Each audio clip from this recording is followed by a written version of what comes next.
What are your thoughts on public employee unions? I think that unions serve a purpose. I think that years ago, unions were almost had to be a necessity. I think today it is part of the natural bargaining process.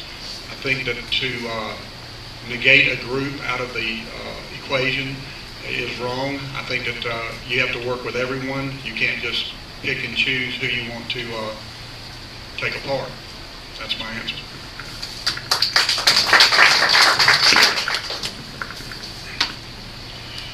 I also believe that unions in the past were just a requirement.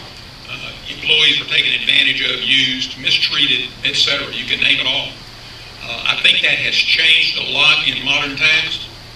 I think unions are good now. They do a lot for maintaining benefits, for maintaining equality. I think that they should never be a body used to see how much the employee body can be extorted from, if you will. I think that the unions, as long as they're looking after the welfare of their members, are a good thing. And that's my answer. Thank you. I haven't personally had the opportunity to work with any of the union members here. I have met with some of them and interviewed with some of them. So this is not a reflection on a person or an individual. Please understand that. But across the nation, there has been some difficulties in negotiations with unions who are taking a stand in certain areas that is not conducive to you, the taxpayer. So my answer to that is I'm not sure if they're a help or a hurt. All I vow to do, if elected in this position, is to work with our unions to make sure that everything is fair and accountable, and that first and foremost, you, the taxpayers, are represented.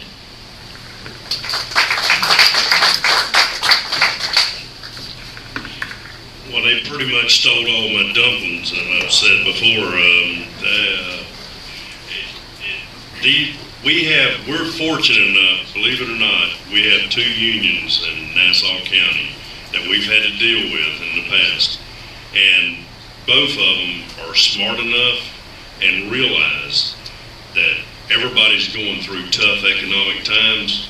And I'm going to tell you, they have came to the table with us and said, we know everybody's hurting. We know people are losing jobs. We know people are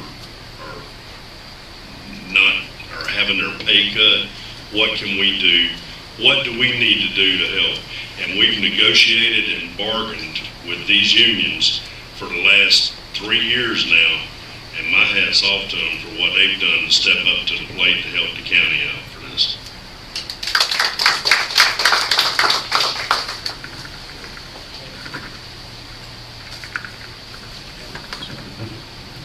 Are you accepting contributions from any unions?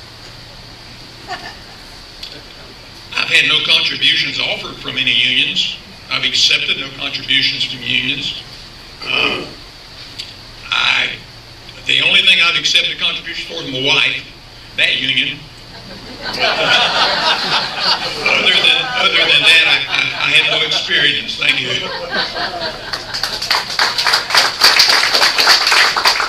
I won't need 60 seconds for that one. No.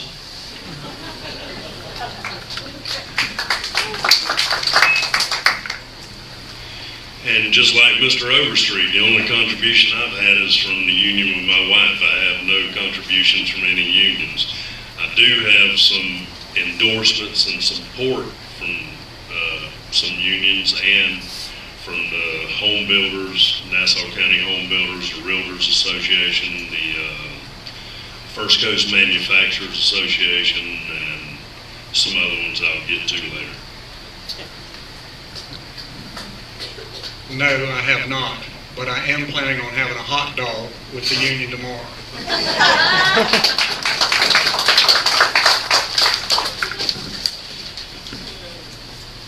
Okay, the next question is, what are your top 2 priorities for our county if you are elected or re-elected?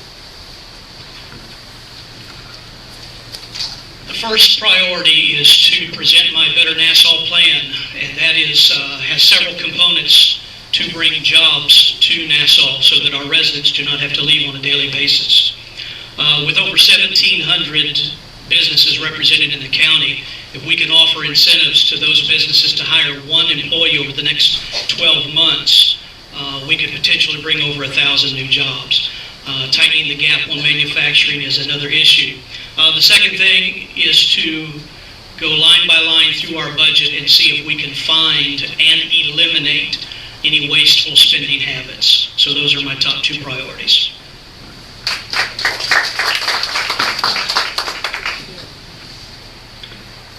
My top two priorities will continue to be what they have been for the last 4 years. To keep the ad valorem tax where it is right now, like we fought to do, like we've cut to do, and then also continue to work on economic development.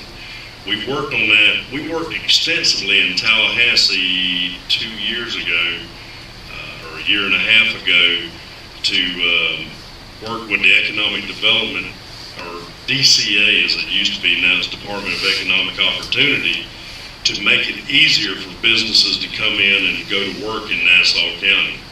And then we worked extensively with our Growth Management Department and Building Department to streamline the permitting process.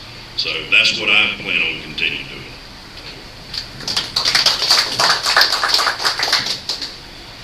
A month ago, I attended the Tomorrow Nassau unveiling at the Omni as a businessman. The Economic Development Board, several large businesses in the county and the county itself are backing this Tomorrow Nassau program, which they say will bring 3,500 good paying, 35,000 average dollars per job to Nassau County. I left in support of it. If I'm elected, I plan to support that and try to push that. My second object is to work to lower our threshold of debt. I plan to offer us several opportunities as a businessman on how to cut the debt, and hopefully I'll get the votes to do so. Thank you.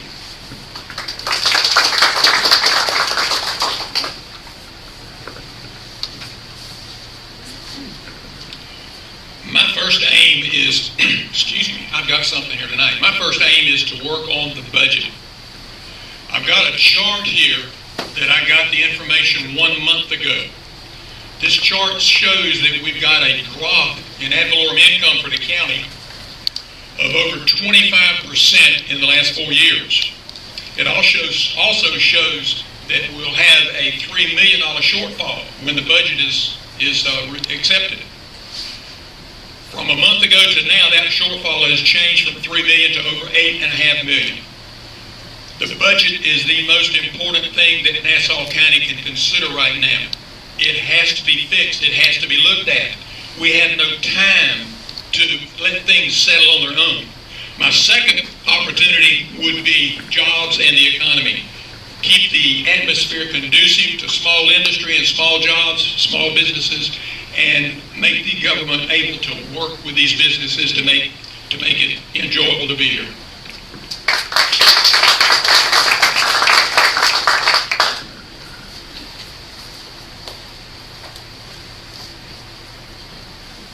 Is everybody hearing everything okay? Yeah. Yes. Okay, great.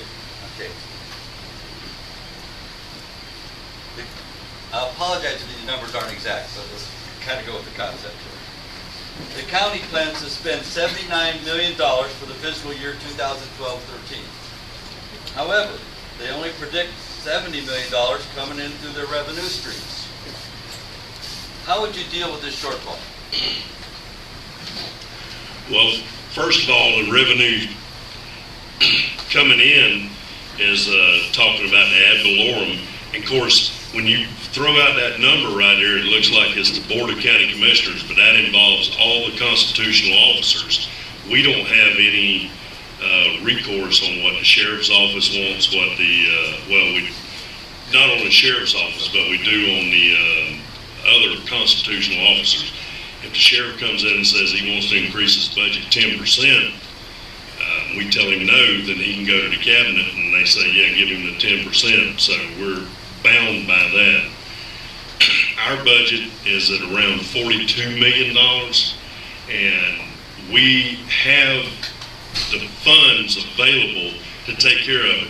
One of the things I want to say real quickly about that is there's funds in reserves that were collected from you people, and just like the IRS, whenever you overpay them, you have to give the money back. Why should we be sitting on your money if you overpay?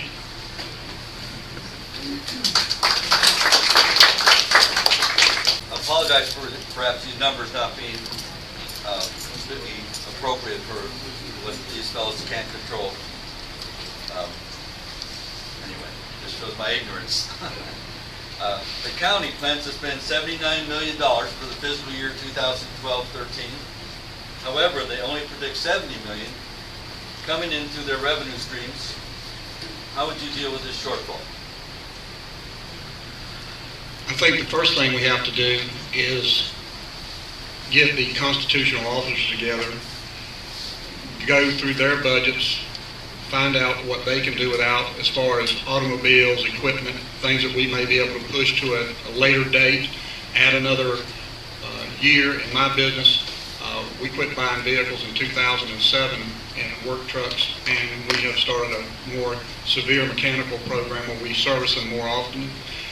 I think we need to do that with each division, try to come up with what the least amount of money we have to have as a debt there that we can't pay, and then we need to go to the citizens and ask them what services, what we can do there. You may go as far as pay cuts or having people merge jobs and let your transmission of retirements and things drop your employees. Thank you.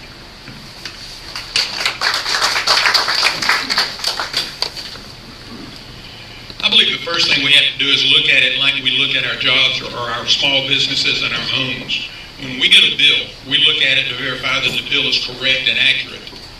The budget that was presented was not questioned by any of the commissioners. They accepted those figures as fact. At this point, it's a little late to think about doing something to prevent that. It should have been done last year. But once the budget is balanced, we need to keep a close grasp on the expenses. We need to verify the expenses. We need to know that the jobs are necessary. We need to know that the equipment is necessary. We need to cross-utilize assets from different departments to different departments. But we have to have our thumb on that budget. The budget can kill us.